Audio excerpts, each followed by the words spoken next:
we've been your job search besties and helped you in some way, there's a cool way you can support the show. Shout us a virtual coffee. We get a huge kick out of reading all of your success stories. Head to buymeacoffee.com/interviewboss and shout us a cuppa. If you keep us caffeinated, we can keep the content coming. It's not just thinking. We're going to step away from the thinking and reflecting and all that. We're taking action. It's the new year. We're going to do some shit. Hey everyone, and welcome back to Interview Boss. My name is Emma. I'm a radio journalist who's teamed up with my sister to give you advice, inspiration and support when you're looking for a new job. Sarah is a HR and recruitment professional, and together we're excited to give you all the tips, tricks and behind the scenes knowledge to help you in your career. Hey, Em, and welcome back, everyone. Happy New Year. Happy 2025. It's going to take me 6 months to get used to writing 2025 down, but that's okay. I know. When you write the date and you have to cross it out every single time. We're excited. This is our 5th season of Interview Boss. It's hard to believe. Shout out if you've been here right from the beginning. How crazy is that? I hope nobody's been here from the beginning. I hope they've graduated. Yeah, but they might intermittently have popped in and out and got, 3 jobs over the past 5 years. That's true. Now, it's time for our favourite part of the podcast. It's the Shoot Your Shot shout out. And it's inception on this episode because it's shooting your shot shout out on the Shoot Your Shot episode. So this is where we celebrate you guys, our amazing listeners, who've gone out there, shot your shot and landed a big win, a little win, or something in between in your job search. This week, we're shouting out Jane. Jane said, "Hey, Emma and Sarah, I've been listening to your podcasts for 2 years already. Not anymore, sorry, but I recommend your podcast to everyone around because I got results from your podcasts. I got my dream job by listening to your podcasts and applying what you advised. Love you so much. I listened to you so much that your voices became so sincere and dear to me. I even have a notebook dedicated to your episodes. Every day I listened and took notes. Before my group interview day, I don't know how many times I listened to that group interview episode. Now that I'm in the corporate world, I think there are lots of things to consider because just getting the job done won't get you promoted. If you run out of content one day, I'd love to hear some advice related to the corporate world, the oil and gas industry, gender imbalance, toxic environments, including how to rise up despite all the hardships and demotivation sometimes. Being a female in a male-dominated environment. I'd also love to hear about ADHD and being in the corporate world." Oh, I love all of her ideas. Jane, when I saw this, I just thought we do need to talk about literally all of those. Maybe there's a whole different spin-off podcast that's after you've gotten the job.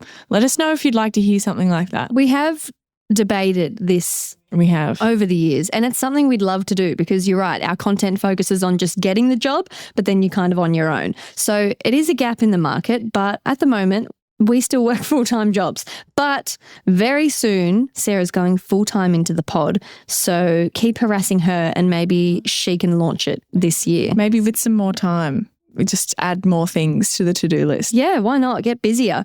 Now, if you want results like Jane and you want to get your dream job to kick off the new year, you can check out Sarah's one-on-one interview coaching sessions. You can also check out Interview Academy, which is on-demand help right now. You don't have to wait for Sarah's availability. You can find out all about our help on offer at interviewboss.com.au.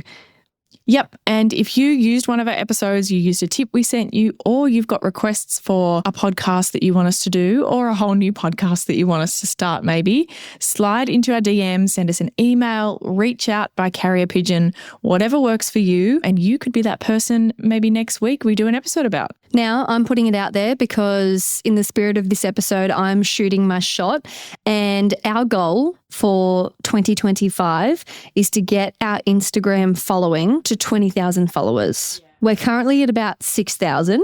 Thank you so much to everyone who's been heeding my threats and following before they slide into our DMs to request help. Appreciate it. But let's get it pumping so that other podcasts look at us and go, oh my God, they're huge. I need to get them on my podcast. I know. The amount of you that listen is not currently proportional to the amount of followers we have on Instagram. It's a bit embarrassing, honestly, our little tiny following. We've had over 2.2 million global downloads and we have a measly 6,000 Instagram followers, but that's okay. Anyway, I'm putting it out there. I'm manifesting and I need your help for that manifestation to come true. So please and thanks. Now, this week's episode, we are talking about shooting your shot. Yeah. If you're new here, shoot your shot is my catchphrase. I didn't really realize it was my catchphrase until a listener actually pointed out that I had said it in so many episodes that Sarah actually ordered me a neon sign that's hanging up behind me that says shoot your shot. Yeah. So then we introduced the shoot your shot shout out, which was great branding to continue platforming our awesome listeners who are going out there and just giving things a crack. And if you listen back to our very early episodes, we never had like a listener shout out at the beginning. This was something that came from a listener who said, I shot my shot and like Emma would be proud or whatever. And we're like, oh my God, that's going to be the name of the segment. So this has all been very organic, but this is going to be a bit of a deep dive into starting the new year fresh with the exact right energy that you need to go into your job search. Now, we're going to give you a bit of a hype up, a bit of some general advice, and then we're going to give you some little bits of homework that you can do to inspire you. Walk away from this episode with action. It's not just thinking. We're going to step away from the thinking and reflecting and all that. We're taking action. It's the new year. We're going to do some shit. Let's do it. So this first piece of advice is centered around just bloody apply for the job. So Sarah, tell us about how a lot of the times you don't actually know whether a job is right for you just based on the job ad. And if you're judging that and not applying, you're shooting yourself in the foot. Yes, lots of shooting going on. Yeah. Shooting yourself in the foot, shooting a shot.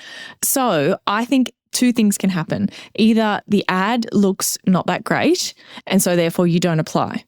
But actually it could be the perfect job for you. But someone just wasn't very good at writing down why that's the case. You need to be able to look through what's written there. The other thing that can happen is the opposite though. It might be written incredibly well and then actually the job has all these things that mean that it's not going to be the greatest place. You've got a toxic coworker or the company's struggling and they're going to have no budget for you to do anything or whatever behind the scenes. So all of that to say, it's not that serious about the job ad. You should just apply. And obviously it has to be in your realm, in your field, but if it remotely looks like it could potentially, there's a few dot points there that have interest you, it's worth it. Just apply. Stop thinking. Think less, apply. We're doing. It's the old don't judge a book by its cover. You want to be judging it a tiny little bit, but imagine you exclusively read books that only had really good covers. You'd miss out on a lot of good books, right?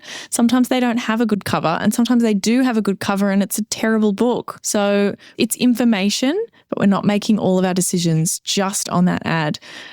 You have a bit of a story about getting too far ahead of yourself. Yes. The other thing that can happen is if the job is written well and it catches your interest and you think, oh, this could be perfect for me, this could be a dream job, and then you get so plagued and deep and stressed about if I get this job, then I'd have to wait up and it's a 20 more minutes of a commute.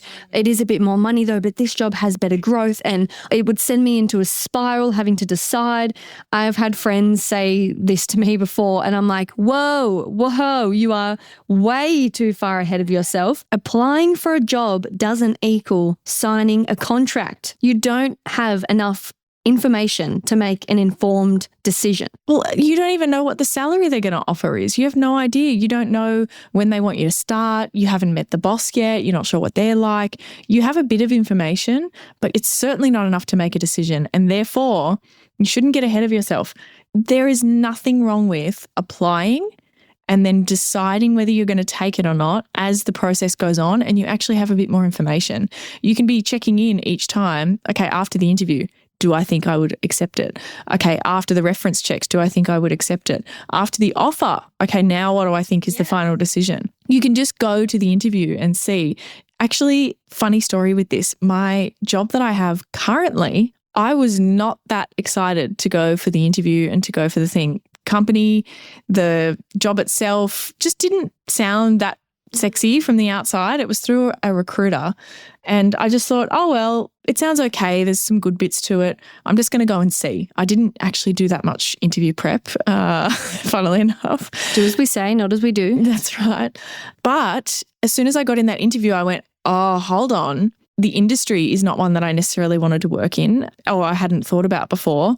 But in terms of the team, the size of the company, a lot of stuff that was on the agenda to work on, they're all such exciting things. And it's been the best team, the best boss. Like, it's been incredible. It's nearly been 3 years now that I've been in this company. So I would never have applied for this job had I just seen the job ad. It's also just so illogical to do the stress before you've even applied, because you're twisting and turning and putting yourself through this turmoil about an imaginary decision that you've not even had to make yet.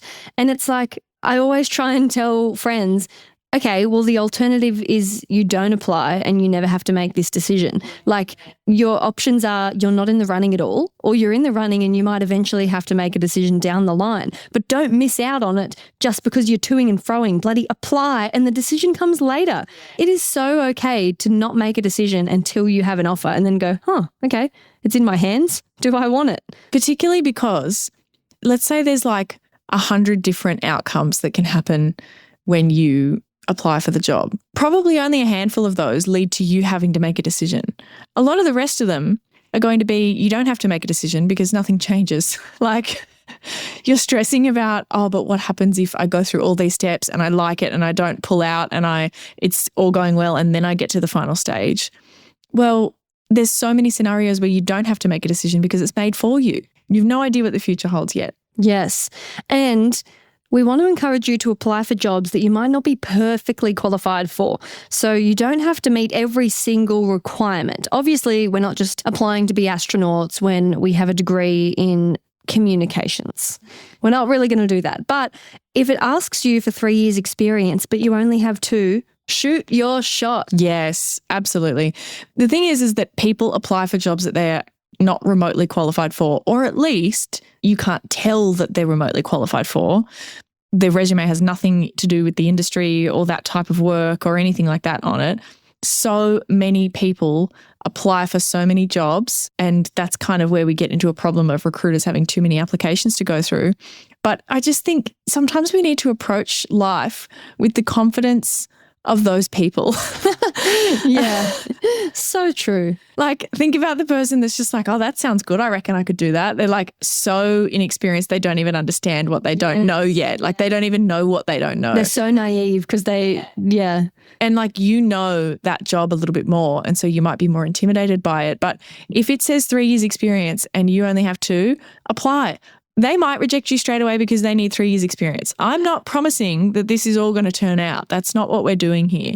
But you're shooting your shot because guess what's not going to get you the job? Not applying. Yes. Something comes to mind. We got a DM the other day from someone who said, hey, I've been a real job hopper my whole life. I've never really had a really strong career path.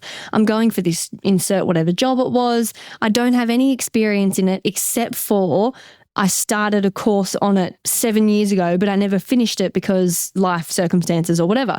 Should I mention that very limited experience? I was like, yes. In what world would that not be a good idea? You can turn that into the most epic tell me about yourself, where you're like, well, I actually signed up to do this when I was 21. I was so passionate about it. I loved the learning. Unfortunately, something popped up and I had, took another path. Since then, I've been bouncing around, but I've come full circle right back to that. And now my life is calm enough that I'm ready to give it a crack. You sound like the perfect candidate because your passion goes way back. But it's not just this specific example. It's this theme of people being too in their heads. Just shoot your shot. Yeah, absolutely. Do the thing, apply for the job. That is what we're saying. You can't let the fear of rejection hold you back. For those anxious warriors out there, what if it all goes perfect and you would have never had this opportunity come to you if you didn't shoot your shot? Yeah, I think people get really worried about going through the process and then not getting the job, but that's where a lot of our other advice comes into it. We don't want to skip too far ahead and be thinking that we've got the job just because it's going well and really being too invested, or over preparing for a job application as well. If you're spending hours and hours and hours applying for it, then you are going to feel really disappointed if you don't get through, because you've wasted all that time. That's why I don't think that you should do that. If you're going to spend all that time, make it be on updating your resume in general, and you're going to apply for a couple of things while you're applying for this thing that you've seen. Like, don't put all your eggs in one basket. And I think that means emotionally too, because I think the fear of rejection comes from, I don't want to feel like that. It's an awful feeling when I feel let down, and I don't want that emotion to come up. The way that we can kind of avoid that a little bit is to not get too far ahead of ourselves when we're applying in the first place. Yes. Shoot your shot and then you ignore it and you forget about it and you let it be in the universe's hands. Yeah. We don't shoot our shot and then obsess. Yeah. Shoot your shot is going, stuff it, putting it out there. Let's see what happens. Yes, and let's wait and see. And I think this concept of shooting your shot, we want you to try and infiltrate this concept into your daily life, because the more that you practice this kind of bold behavior, the more natural it will come. Applying for jobs, interviews, it's already quite unnatural and not the nicest thing. So it feels tricky. But if you can bring this energy into your daily life, we've come up with a stack of examples. And when we were reading these out to each other before, we were like, yes, oh my God, these are things that we want to do more of. And we hope you will be inspired to do more of too. And I think the reason these come up and the way that they're kind of related to the job search is I see this stuff in so much of what we talk about. We have episodes about things that relate to a lot of these, where it's people get in this mindset of, but I can't do that. You're not always going to be told, this is your list of options. This is the menu that you can choose from that you can do. There are ways to do things that you might not have thought. And if you're telling yourself in your head, but I can't do that. It's like, I can't take the notebook in. Why? Why? Who told you that you're not allowed to take notes? That's an imaginary rule. Exactly. What imaginary rules are you living by where they're not actually rules at all? So this is your permission. This is your permission slip. You have permission to speak up about specific things like... Hey, Interview Boss listeners, if the podcast just isn't doing it for you and you need way more help to prep for your next interview, we have the perfect thing for you. Interview Academy. Em, tell us all about it. This is huge. This is the love child of Sarah after doing hundreds of one-on-one coaching sessions, finding out what people struggle with the most, common mistakes. Sarah has created the ultimate course that you can do in your own time, self-paced, heaps of modules, videos, interactive quizzes, a workbook that will become your Bible by the end that you can take with you into your interview, because if you're a long-time listener, you know that we endorse taking notes into your interview. It's a game changer. Check out more about it at interviewboss.com.au/interview academy. Asking for a glass of water or to duck to the bathroom before an interview, or even not in an interview setting. Sometimes I'm on my way to an appointment and I really need to go to the bathroom, and just the confidence to go, so sorry, is there a bathroom I can just duck to beforehand? To speak up for yourself. Yeah. I just thought of another one on the spot. I've been getting blood tests before where I start feeling really faint and sick, and it gets really hard to speak up because you're not feeling well. You're trying to distract yourself, but it actually takes so much courage to go, I don't feel well, just to mutter something out. Yeah. And then immediately they come over, they lay you down, they get you some jelly beans, they get you some water. And my younger self would never have said that. You're just suffering. Yes. And now I'm like, why? These are beautiful nurses who care about my well-being, speaking up about, I'm not feeling good. I actually had a failed iron infusion recently, and this is a perfect example where they told me to yell out if there was any pain, because normally if it's going wrong, there'll be a sharp scratch. And it wasn't sharp and it wasn't really painful. It was just a dull, like falling asleep arm type feeling in the middle of my arm where the cannula was. And I'm going back and forth in my head for so long going, but they said it would be really painful. It's not really painful. I don't know. And this went on for 5 minutes. And then I just went, oh my God, just say, what is the harm in saying something? And then so I said, oh no, it's all good. Yeah. So I just said, hey, is this meant to feel a bit achy? They rushed over. It was going wrong and not going in my vein right and just filling up fluid in my arm. I now have a permanent orange stain on my arm forever, which that's a whole nother story for another day. But imagine if I didn't. Thank God I spoke up after only a couple of minutes. It would have been so much worse if I had have went the whole length of time just not saying anything. Yeah.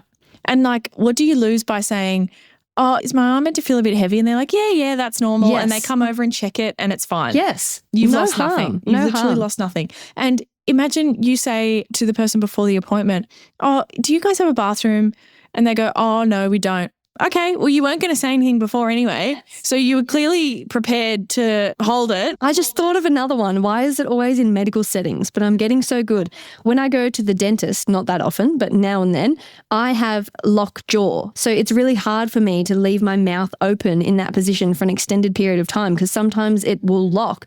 And then it's more about the mental panic of thinking, oh gosh, it's starting to ache. It's been open a really long time. I'm nervous that it's going to get stuck. And also the dentist is already kind of claustrophobic on its own. So I've started saying, just so you know, I have a bit of a funny jaw. I might need some breaks throughout. And they said, yeah, no worries. Just put your hand up whenever you want a break. Oh, so you don't have to do the awkward dentist No. talk. We're like, Yes. And the best thing is the relief. I can't believe I just made that noise. The relief that I immediately have just knowing I can put my hand up when I want. Yeah. I don't think I even ended up putting it up, but the relief of knowing, okay, I can. And like, I would have never done that before, but you just got to shoot your shot. I know, right? And like, it's advocate for yourself. I think that's what it is. That's the takeaway message in all different parts of life. We've got so many examples here. I love these. Okay, what about sending food back when it's not what you ordered? Have you done this before? I don't do this, but I need to. I feel like we're going into all of Emma's medical conditions. Emma doesn't have dairy. So do you have stuff come out with cheese and then you just pick the cheese off yourself? Well, now I've been really good at always specifying because I used to not say, oh, and no butter. And then it would come out with, it'd be just my luck, the most extreme amount of butter that even for a person who likes butter would be like, ew, and then it's ruined. So now I'm really good at being like, no butter, no cheese, no nothing. But if it did come out, I would just pick it off, which I hate. That's not the energy we're bringing into this year. Or what about, we had this example just the other day as a family. We went to this like restaurant and we're sitting outside and there was no one outside. It was actually really, really eerie. Yeah. And you were just meant to order in a QR code. We didn't see a single other human. And there's kind of like stuff from the trees and the tables are a bit dusty. And we're like, oh, okay, well, I guess we'll order on the QR code or whatever. But when they came over, we said, oh, do you mind wiping the table down? Because like, this is not a pleasant experience. Like it's a dirty table. And they did. They came back and did it. And it was like a little bit awkward. Would I have asked for that had I not been with my family or for them to do it for me? I don't know, but I should. You should be like, hey, this table's fucking dirty. You don't have to be rude about it. That's not what we're suggesting. It's just that it's a reasonable thing to ask. It is so reasonable. All these things are stuff that are perfectly normal. You're just not going to be given the option of like, would you like me to wipe the table down? Nobody's going to offer this to you. You have to ask. If someone asks if you need help, say yes. Don't be too proud. Okay, on an aeroplane, you're lifting up your little carry-on wheelie suitcase into the overhead bin. Someone's like, do you need a hand? Or like, oh, do you want to? And like, no, I've got it. I just always really want to do it on my own. But I'm like, it is hard. It's above your head. Yeah, like, it's awkward. You don't want to smack someone. It's so nice when you're like, actually, yeah. Can you just put it up there for me? I outsourced this the other day. I was carrying a heap of I'd just done Christmas shopping. My hands were full and I had a tiny little something on top of the box I was carrying that slipped down on the ground. And I didn't want to do that bend down thing where then more things fall. So I just saw a kid next to me and I was like, excuse me, can you please pick that up for me? Just sit it on top of this box. Thank you. He was like 8 and I was like, great job. That's elite. That's next level. Stopping someone to ask them to help you. Well, he was right there. Like he saw it happen. I just thought of one. Asking someone to take a photo for you when you want a photo. Yes. But you just think, oh, I'm just not going to bother. We'll just not get a photo. We'll do a selfie instead. Ask someone to take the photo. I have never encountered someone that's not happy to take a photo. I know. Especially because you know your audience. You don't go for the boomer dad. You go for someone that looks stylish and like they know what they're doing and they've probably got an iPhone in their hand. But How often do you ask someone and then they're like, oh my God, dad, move in, okay, and look this way and different angle and I'll do a video and a boomerang, and like they're so extravagant, and you get it back and you're like, oh my God, thank you so much. That is always the experience. Also, that's the energy I bring when strangers ask me. I feel like I'm one of those people that gets stopped for things a lot. I don't know. You've got that approachable energy. I must. Because people are like, oh, do you know where this is? And I'm like, I'm just as lost as you. I've got no idea where we are. This one I love, asking a business or someone to honour the price after you bought something and then it goes on sale like right after you buy it. Power move, shoot your shot. The worst they can say is no, and you were going to buy it anyway, so it's fine. Yeah, nothing changes. You already paid the money. Like, they don't have to give that to you, and they're certainly not going to offer, but you might be like, hey, I was really disappointed. I spent this money and then 2 days later it went on sale. Do you think that you could offer it? I think the chances of you being able to do that are medium. I'm not going to say high, but I think it's medium. Yeah, 100%. I really love this one too, sliding into someone's DMs that you admire, whether it's on Instagram, LinkedIn. Think about all the amazing people in the world, not top dog celebrities, but that we just think are so cool. The reality is not that many people are actually being bothered to go out of their way and message them. Even if they're kind of a big deal in the industry, not that many people are messaging them. They're just not. I agree. And like replying to someone's stories when they've asked a question for their audience, I never reply. And I'm like, I should when I have a thought. Like, yeah. This is a really good one. Emailing a company to ask about a job opening or to say that you're interested in working there when there's nothing advertised. Yes. I think about this all the time. Like if I ever wanted to move to a different town, I'm like, I'll just email the local radio station and be like, hey, I know you're not advertising, but I'm a really experienced journalist who's moving here. What do you reckon? And that they might go, wow, actually, we could find some casual work. And then leading into next year, this person's actually going to be going on maternity leave, and you never know. They may not have gotten around to advertising it. There are so many times. And look, again, we're not promising that this is going to like get you a result. We're shooting our shot here, right? We're not guaranteeing success. But there are so many times internally in companies where there's been conversations about, oh, we could probably use some help in this team, blah, blah, blah. Oh, what are we going to do? Are we going to advertise? Oh, I don't know. We'll deal with that later once this person does this. But if someone just appeared out of nowhere and they were experienced and said, hey, I'm available, when the planets align, you're like, great. We don't have to do 4 weeks advertising, notice period, all these other people, effort and energy to do interviews and screening and whatever. Like if someone just pops out of nowhere, oh, actually, we do have this project that hasn't been done. You said you want, a short-term contract, you've got a bit of time. Absolutely. Like when those things line up, that could just be a game changer. Yeah, this one is so good. Entering a contest or competition. Yeah. Now, we have done this not too long ago. We applied for a competition with Dell about empowering women who are entrepreneurs, and we won $40,000 worth of equipment, which was a game changer. I was recording off a broken MacBook that failed every week, and it was just a hot mess on the bedroom floor. We got, monitors, microphones, docks. We got this whole epic home office setup. Yeah. And if we had never applied, we would have never been in the running. I know. And honestly, I applied for that on the spot. When you see something and you're like, oh, I'll apply for that later. No, I was like, I'm going to do it right now. I like raw dog typed it out, like just off the cuff, 200 word, whatever application it was, attached some stuff and sent it off in the moment when I first came across it on like an Instagram ad or something like that. Like just apply. My partner also recently entered a competition to win free tickets to Angus and Julia Stone, wanna take you for a ride on a big jet plane. Yeah, them. And it was through Wild Turkey, like the drink. It was so random, popped up in his feed. He won, and him and I went on a hot date to Sydney, stayed in the city, went to this free gig, and it was like, oh my God, I'm so glad you entered that. Like, it is so random. Another example related to winning at an event, We went to the Australian Podcast Awards because we won the business category. If you missed that, we are so proud. It's still really fresh. I'm looking at the trophy right now. And while we were at the actual event for the awards, I said to Emma, I want to go and chat. I want to mingle. I want to network. We're going to meet people. We're here surrounded by other podcasters. You normally don't get that opportunity. And so we did. We were like coming up to people, congratulating them on winning other categories. We were saying, hey, like, wanted to say congratulations, wanted to say I like your show or I follow you or whatever. We had some great chats because we didn't actually know anyone else who was there. And not that this was the goal of it. The goal was just to chat to people and have good conversations, which we absolutely did. Some of them were a little bit awkward, people that you went up to and said hello to and you're like, oh, that wasn't a great conversation. But some of them were really great. And we've now been invited on a different podcast because of a producer that we met there that we didn't even realize that they were the producer of this other show. That we're huge fans of. Yeah.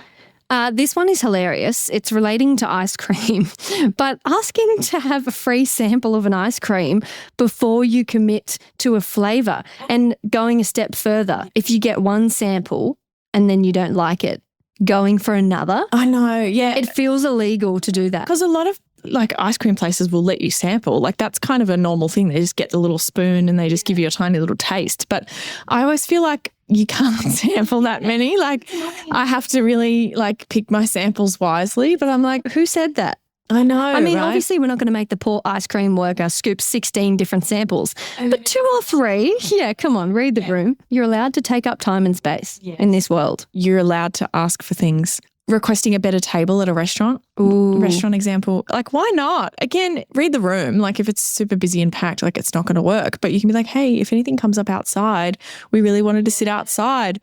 Like, they're going to look out for a table outside for you. Like, why not? Also, politely asking someone to move if they're in your seat or blocking your view. Oh, do you ever do that where you get your tickets and you go to your seat and there's someone there? Always. And you're like, oh, sorry, I think that's me. It's always so non-confrontational because you don't want to go and be like, move, that's my seat. So it's always like, oh, I think that's me. But yeah, that's so fine to do. So I think that is plenty of examples of shooting your shot. I hope you're feeling inspired and have some ideas about how you can incorporate this into your daily life, because it all comes back to the job search. If you're practicing this, getting more okay with this every day, you'll be a pro at shooting your shot for career opportunities. And then when someone tells you, hey, we need an answer back, you know, we're offering you the job, you'll go, great. Do you mind if I have 2 days to think about it? Or when you're in an interview and they say, oh, can you do the next interview in 2 days' time? And that doesn't, you could kind of make it work, but that doesn't really work for you. You might be like, oh, let me get back to you. Or when they go to call your references and you, oh, do you mind if I just take a sec? I need to check with someone first. Or could I have a glass of water? Oh, I'm really nervous. Hey, do you mind if you repeat the question? All these things that are not illegal that you can absolutely do. And if those things are going to make a difference in the way that you answer that question or attend the interview, or you show up a lot more put together because you've actually had the time that you need, that's incredible. That's actually going to make a big difference. And I tell you what, asking the question is not going to make a big difference, but getting the result that you asked for might. So that's like, you've got no downside, only upside. Shoot your shot in 2025. Shoot your shot. Also, can we just, side note, did we sound different in this episode? Because we, for the first time ever, are recording in the same room. And I was really against it. I was scared. I just thought we would have heaps of tech problems, and I was like, it's this time of year, let's just stick to easy stuff. But it's worked out, I think. Yeah. And I mean, it is weird to like make eye contact when we're talking. I have to keep looking away to like have thoughts properly. But no it's smooth fine. brain. It's fine. It's worked out really well. Thanks so much for listening to Interview Boss. If you like hearing the sound of our voices, follow us on Apple or Spotify or wherever you get your podcasts, or better yet, tell someone else about this show. That's how we can hit the charts and help even more people. For more advice and to go and follow us, check us out on Instagram at Interview Boss.